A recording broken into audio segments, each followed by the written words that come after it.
خفیہ ایجنسیوں اور میڈیا کا ایک طویل مدت سے چولی دامن کا ساتھ رہا ہے اور یہ رشتہ آج بھی قائم ہے۔ جمہوری نظام کے علمبردار دو بڑے ملک امریکہ اور برطانیہ اپنی خفیہ ایجنسیوں CIA اور MI6 کے وسیع خفیہ نظام اور سیاست و حکومت پر ان کے اثرات کی وجہ سے پہچانے جاتے ہیں۔ ایک زمانہ تھا جب ان ممالک کا میڈیا بے شمار اخبارات، رسائل اور کچھ ریڈیو اسٹیشن اور ٹیلی ویژن چینل تک ہی محدود تھا۔ یہ وہ دور تھا جب CIA ابھی وجود میں نہیں آئی تھی۔ ایک منصوبے کے تحت 1946 میں عوامی رائے عامہ کو امریکی مفاد کے تابع کرنے کے لیے امریکی صدر ٹرومین نے ایک سینٹرل انٹیلیجنس گروپ قائم کیا۔ اس گروپ کی شاندار کامیابیاں دیکھ کر اگلے سال ہی یعنی 1947 میں امریکی کانگریس نے نیشنل سیکورٹی ایکٹ منظور کیا، جس کے تحت بدنام زمانہ CIA وجود میں آئی۔ اس ایکٹ کے آرٹیکل 102A کے تحت CIA کے ڈائریکٹر جنرل کو اس قدر وسیع اختیارات حاصل ہیں کہ وہ خفیہ ورلڈ کا بادشاہ محسوس ہوتا ہے۔ ان اختیارات کے تحت لالچ، دھونس اور طاقت سے رائے عامہ کو ہموار کرنا بھی اس کے فرائض منصبی میں شامل ہے۔ وائٹ ہاؤس نے 1954 میں اس قانون میں ترمیم کرتے ہوئے CIA کو ایک نفسیاتی آپریشن کا بھی اختیار دیا۔ اس آپریشن کا مقصد پراپیگنڈا اور میڈیا کو قومی مفادات کے تابع کرنا تھا۔ قومی مفادات کی تعریف بھی CIA کا ہی ثوابدید تھی۔ نفسیاتی آپریشن میں 3 اقسام کے پراپیگنڈے شامل کیے گئے۔ پہلا سفید یعنی وائٹ منصوبہ، جس کی منظوری سر عام وائٹ ہاؤس یعنی امریکی صدر دیتا ہے اور جس میں ہر طرح کی واضح اور خفیہ اطلاعات میڈیا کو فراہم کی جاتی ہیں۔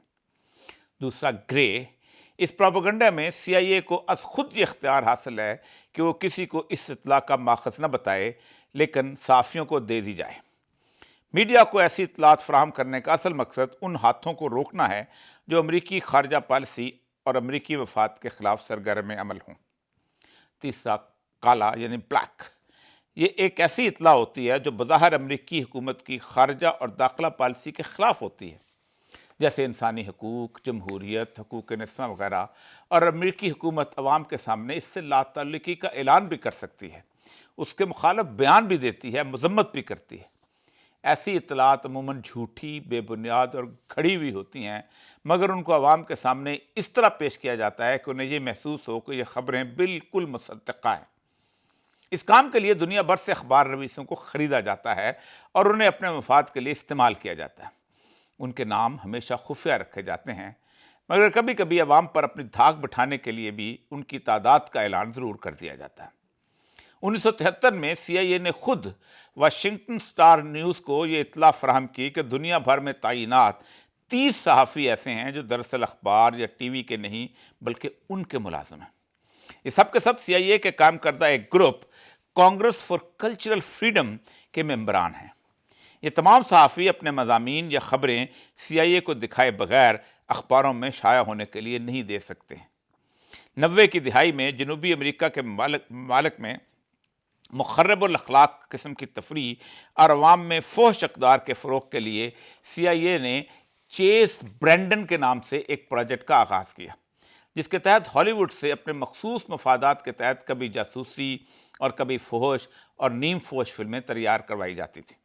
اس منصوبے کے تحت بے شمار فلمیں بنوائی گئیں، جن میں the sum of all fears, the recruit, enemy of the state اور بیڈ کمپنی جیسی فلمیں شامل تھیں، جنہیں خصوصی طور پر سرمایہ فراہم کر کے ان ملکوں کے مشہور TV چینلوں پر بھی چلوایا گیا، تاکہ اس پورے علاقے کو معاشرتی طور پر فحش اور اخلاق باختگی کے رنگ میں رنگا جا سکے اور ان کے دلوں میں امریکی طاقت کا رعب بٹھایا جا سکے۔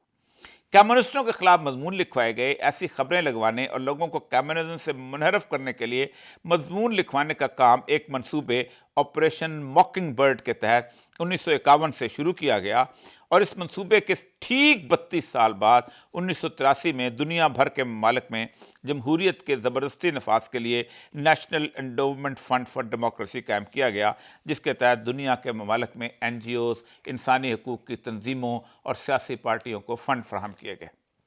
1963 میں امریکی صدر جان ایف کینیڈی کا قتل ہوا۔ انگلیاں CIA کی طرف اٹھنے لگیں۔ صدر جانسن نے 29 نومبر 1963 کو چیف جسٹس ایرل وارن کی سربراہی میں ایک کمیشن قائم کیا۔ لیکن CIA نے اس کمیشن کو کسی بھی قسم کی معلومات دینے سے انکار کر دیا۔ امریکی کانگریس کے دباؤ کے باوجود بھی CIA نے اپنے دروازے نہیں کھولے۔ کمیشن کی رپورٹ آئی جو قتل میں خفیہ ایجنسی کے کردار پر انگلی اٹھاتی تھی، تو CIA نے اس کے خلاف کتابوں اور مضامین کا ایک طویل سلسلہ شروع کروایا۔ یہی نہیں بلکہ ان کتابوں کے دفاع کے لیے ایک بہت بڑے عملے کو ملازم رکھا، صحافیوں کو سرمایہ فراہم کیا جو ان کتابوں پر مسلسل تبصرے تحریر کرتے رہے۔ برطانیہ کی MI6 اور MI5 کی سرگرمیوں کی رویداد بھی کچھ اس سے مختلف نہیں، بلکہ اس کی تاریخ امریکہ سے کہیں زیادہ قدیم ہے، جس میں لارنس آف اریبیا جیسے جاسوس جلوہ گر ہوتے ہیں۔ گزشتہ 20 سال میں اس کی مثال آپریشن روکنگم ہے۔ اس کے تحت عراق کے تباہ کن ہتھیاروں کے بارے میں گھڑی ہوئی اور جھوٹی معلومات فراہم کرنا تھا۔ ان گھڑی ہوئی معلومات کے ذریعے میڈیا اور حکومتی اداروں، یہاں تک کہ وزیر اعظم کو بھی اس بات پر قائل کر لیا گیا کہ عراق کے پاس مہلک ہتھیار موجود ہیں اور یہ ملک عالمی امن کے لیے خطرہ ہے۔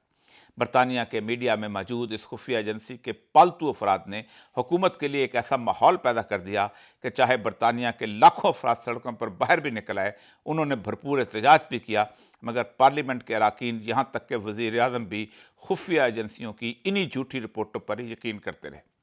یہ جھوٹی رپورٹیں بتاتی تھیں کہ اگر عراق پر حملہ نہ کیا گیا تو اس کے مہلک ہتھیار ایک دن برطانیہ کے لیے بھی خطرہ بن جائیں۔ اس سے زیادہ حیران کن بات یہ ہے کہ خفیہ ایجنسیوں اور میڈیا کا یہ تعلق جسے قومی مفاد کے لیے ترتیب دیا جاتا ہے، وہ امریکہ اور برطانیہ کے عدالتی نظام پر بھی اپنا اثر و رسوخ رکھتا ہے۔ ان دونوں ممالک کی حکومتوں اور آزاد عدلیہ نے ان خفیہ ایجنسیوں کے لیے خفیہ عدالتیں، سیکرٹ کورٹس قائم کر رکھی ہیں۔ برطانیہ میں 25 اپریل 2013 کو جسٹس اینڈ سیکورٹی ایکٹ کے تحت ایسی عدالتوں کے قیام کی اجازت دی گئی تھی۔ اس کے لیے ایک قانونی طریقہ اختیار کیا گیا جس کا نام کلوزڈ مٹیریل پروسیجرز رکھا گیا۔ اس کے مطابق کسی مجرم کے خلاف خفیہ ایجنسی کچھ ایسا مواد عدالت کے سامنے رکھ سکتی ہے جس کو صرف عدالت یا ایسے وکیل ہی دیکھ سکتے ہیں جن کو خفیہ ایجنسی سے کلیئرنس مل چکی ہو۔ ایسی عدالتوں میں مجرم کو اپنے خلاف جرائم کی مکمل فہرست بھی پیش نہیں کی جاتی۔ ان عدالتوں کا حال یہ ہے کہ وہاں گواہ پیش نہیں ہوتے بلکہ جاسوس پیش ہوتے ہیں۔ امریکہ میں تو ایسی عدالتیں 1978 سے قائم ہیں جنہیں انٹیلیجنس سرویلنس کورٹس کہتے ہیں۔ 2009 میں ان عدالتوں کے اختیار میں اتنا اضافہ ہوا کہ اب انہیں متوازی سپریم کورٹ کہا جاتا ہے۔